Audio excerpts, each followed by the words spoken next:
இந்த எபிசோட நாம இயக்குனர் வினோத் இயக்கத்தில் தளபதி விஜய் நடிச்சு வெளிவந்திருக்கிற ஜனநாயகன் படத்தை தான் பார்க்க போகிறோம். இந்த படத்தோட கதை பற்றி பார்த்தோம்னா, சிறையில் கைதியாக இருக்கும் விஜய் அந்த சிறைக்கு பாதுகாவலனாக இருக்கார். அவருக்கு உதவி செய்யும் போலீஸ் அதிகாரி கௌதம் வாசுதேவ் மேனன் உயரதிகாரிகளின் கோபத்துக்கு ஆளாகிறார். ஒரு விபத்திலும் இறந்து போகிறார்.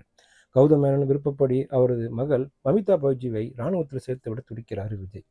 அவருக்கு தொடர்பயிற்சிகள் அளித்து அவரை இராணுவத்தில் சேர்த்து விட முயற்சிகளை மேற்கொள்கிறாரு.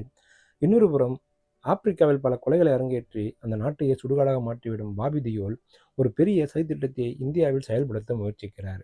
இந்திய கடற்படையை தாக்கி இந்தியாவுக்குள் நுழையிறாரு. இந்த சூழல்ல பாபி தியோலுக்கு எதிராக தெரிந்தும் தெரியாமலும் ஒரு விஷயத்துல மாட்டிக்கொள்ளும் மமிதா பைஜுவை கொலை செய்ய பாபி தியோல் முடிவு செய்கிறார். அவரை காப்பாற்றுவதற்காக மீண்டும் ஆயுதத்தை கையிலிட்டிருக்கிறாரு விஜய். மமிதா பைஜுவுக்கு பாதுகாவலராக இருக்கும் விஜய் பற்றி தெரிந்து பாபி தியோல் அதிர்றாரு. விஜயை பழி தீர்க்க துடிக்கிறார். பாபி தியோல் யார்? அவரது பின்னணி என்ன? விஜய்க்கும் அவருக்கும் உண்டான மோதல் என்ன? இந்தியாவில் அவர் செய்ய துடிக்கும் சதித்திட்டம் என்ன? இதை விஜய் முறியடித்தாரா இல்லையா? இதாங்க அந்த படத்தோட மீதி கதை. ஒன்மேன் ஆர்மியாக கதையை தாங்கி பிடித்திருக்காரு விஜய்.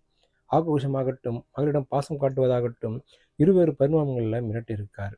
நடனத்திலும் தான் மாஸ் என்பதை காட்டியிருக்கிறார். விஜய் ரசிகர்களுக்கு கொண்டாட்டம் உறுதினு சொல்லலாம். அழகான கதாநாயகியாக வந்து போகிறாங்க பூஜா ஹெக்டே. காதல் காட்சிகளில் கவனம் வைக்கிறாரு. துருத்துள் நடிப்பால் கவர்றாங்க மமிதா பைஜு. வில்லத்தனத்தில் பாபி தியோல் மிரட்டுறாரு.